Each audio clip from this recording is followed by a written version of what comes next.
Despite signing a 5-year movie deal back in 1979, Lucas felt The Last Crusade was the right film to end on, but still felt more could be explored. So therefore, in 1992, the Young Indiana Jones Chronicles was born.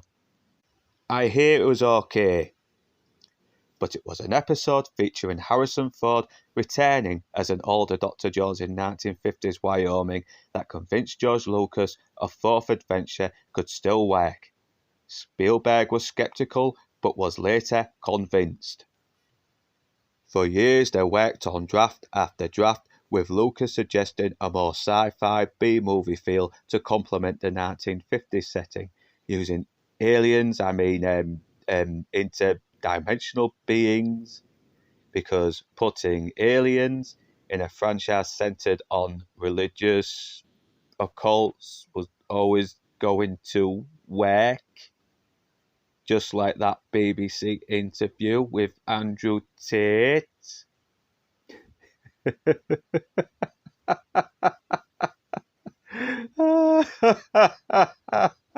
And after all the rewrites, they found a script they hated less than the others, got production rolling, and the movie was finally released in May 2008.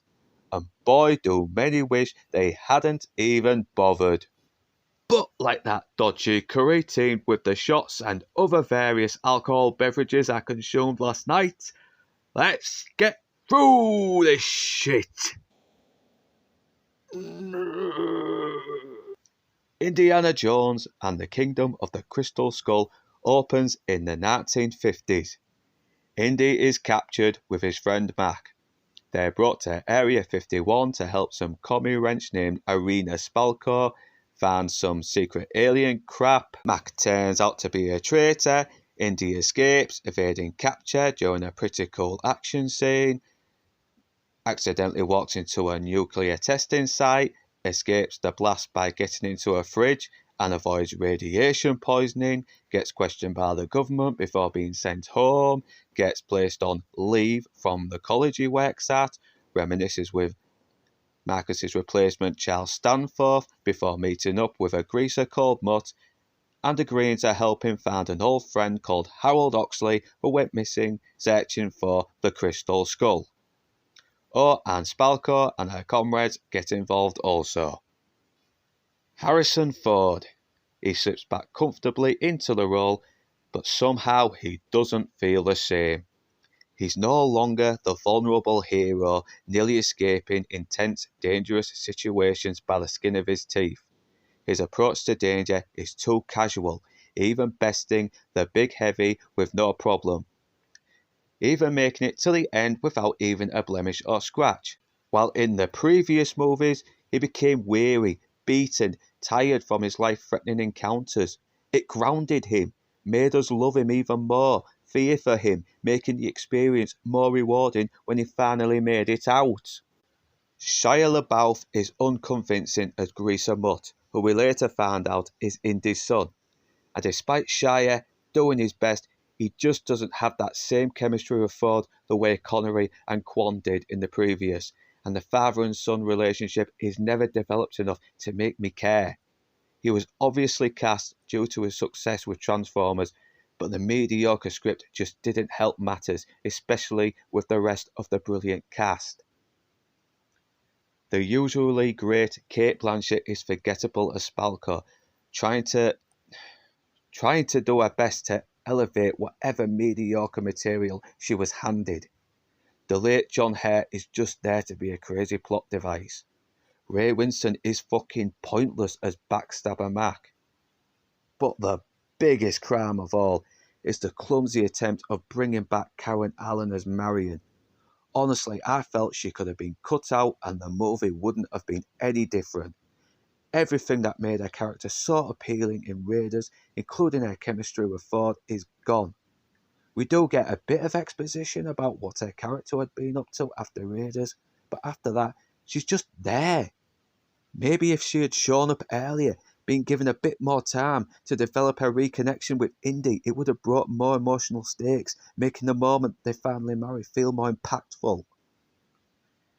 And by the way, Indy left Marion before the fucking wedding, just walked out on her like that.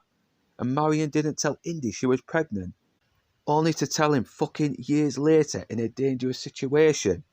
Oh, fuck off. Thanks for turning these two fucking great characters into fucking idiots. And the fucking Crystal Skulls is dull. There is nothing fucking intriguing about them. Every time someone blabbed about them, I fucking felt like falling asleep.